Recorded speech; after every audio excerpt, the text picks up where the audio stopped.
నమస్కారం ప్రజలారా. లడ్డు కల్తీ వ్యవహారంలో కల్తీ జరిగిందని అడ్డంగా దొరికిపోయింది ఆర్కే రోజా. ఎందుకంటే ఈ మాట ఎందుకు అంటున్నానంటే ఆర్కే రోజా నోటితోనే ఏమంటుందో ఒకసారి మనం విందాం. ఆ తర్వాత మనం వీడియోని చర్చిద్దాం.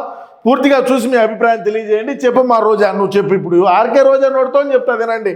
తప్పు చేశాం, దేవుడితో పెట్టుకున్నాం, ఏం చేస్తాడో అన్న భయం అందరిలో కనిపిస్తుంది.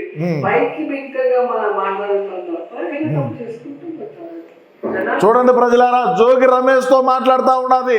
పైకి మనం గంభీరంగా ఉన్నాము తప్ప మనకు లోపల వెంకటేశ్వర స్వామి ఏం చేస్తాడో, మనకి ఎటువంటి శిక్షలు వేస్తాడో, మనకి ఎటువంటి మన ఫ్యామిలీలు ఏ విధంగా ఇబ్బంది పెడతాడో, వెంకటేశ్వర స్వామితో పెట్టుకున్నాం, తిరుమల తిరుపతి దర్శన టికెట్లు అమ్ముకున్నాం, అదేవిధంగా ఆడ ఉండేటువంటి షాపుల దగ్గర మనం వసూళ్లకు పాల్పడినాం. అన్ని రకాలు చేసి కూడా నాణ్యత లేనటువంటి అన్నప్రసాదానికి సంబంధించి నాణ్యత లేనటువంటి సరుకులను ఇచ్చినాం. లడ్డు అసలు మన హిందువులందరూ కూడా, ప్రపంచవ్యాప్తంగా ఉండేటువంటి హిందువులందరూ కూడా ఆ లడ్డుని తీసుకొని పోయి పక్కన ఉండేటువంటి బంధువులకు అదేవిధంగా మిత్రులకు ఇచ్చుకునేటువంటి పరిస్థితుల్లో ఆ లడ్డూనే మనం కల్తీ చేసినామంటే మనం ఏ స్థాయిలో దిగజారి మన అధికారం, మన డబ్బు వ్యామోహంతో కళ్ళు మీదికెక్కి ఏ విధమైనటువంటి పనులు చేసినామని ఆర్కే రోజా ఈ రోజు బాధపడతా ఉన్నది. ఆ రోజుల్లో తెలీదా? నువ్వు మంత్రిగా ఉన్నప్పుడు తెలీదా? నీ పర్యాటక శాఖకి సంబంధించి నువ్వు రోజుకు 1000 టికెట్లు అమ్ముకుంటావు అని తెలీదా?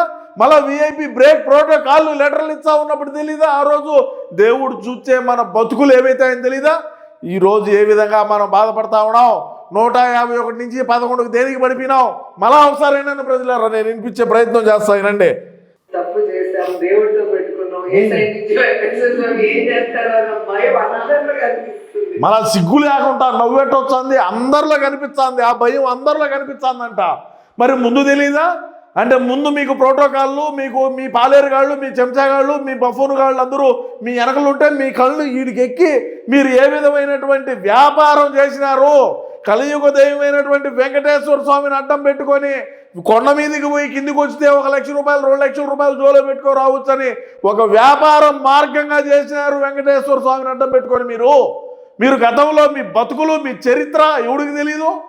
ఎవడికి తెలియదు చెప్పు. ఈరోజు బాధపడతా ఉన్నావా? ఈరోజు నీకు దిగినాయా? ఈరోజు కళ్ళు ఏడికి వచ్చినాయా? ఆ రోజుల్లో ఏడున్నాయా? చెప్పు దీనికి సమాధానం. మరి ఈరోజు వెంకటేశ్వర స్వామి ఏం చేస్తాను అందరూ భయపడుతున్నావు అంటున్నావు. చెప్పుగా పైకి మింకగా మనం మాట్లాడుతాం తప్ప నేను తప్పు చేసుకుంటూ నీడు ఒకడు నేషనల్లో బాగా మెట్టుతో కొడతారు. నీకు అర్థం కావడంలే. జనాల్లో బాగా అర్థమైంది కదా అని చెప్తాంది రోజెక్క. మీరు అర్థం చేసుకోండి ప్రజలారా.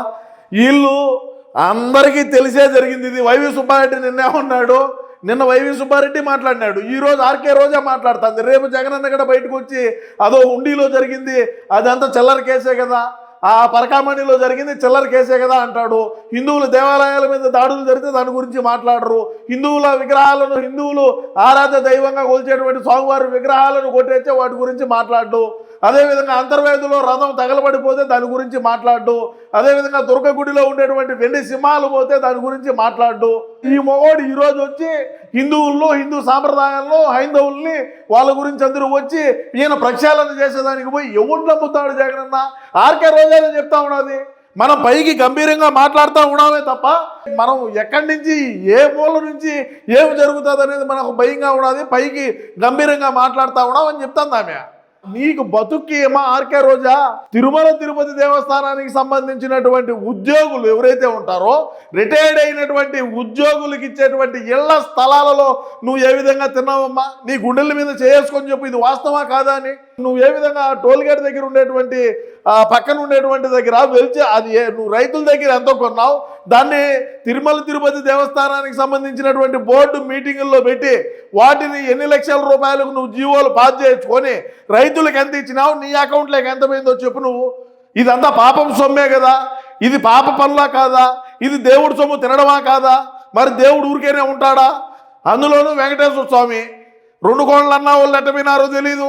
మరి ఇంకా రకరకాలుగా అన్న వాళ్ళు ఏ విధంగా అయినారో తెలీదు. మరి అదేవిధంగా భువన కరుణాకర్ రెడ్డి ఏ విధమైనటువంటి వ్యాఖ్యలు చేసినాడు గతంలో, ఇప్పుడు ఏ విధంగా పూజలు చేస్తున్నాడో మనం చూసినాం. అన్నీ కూడా ఒక్కొక్కటే ఈ చేతితో చేస్తే ఈ చేతికి వచ్చే రోజులు ఇవి. గతంలోగా నువ్వు చేస్తే నీ బిడ్డలకు వచ్చాది, నీ బిడ్డలకా ఇంకేమన్నానా? ఏ చేతితో చేసామో ఆ పక్క చేతికి, ఈ చేతితో చేస్తే ఈ చేతికి వచ్చాది. ఇప్పుడు చూద్దాం.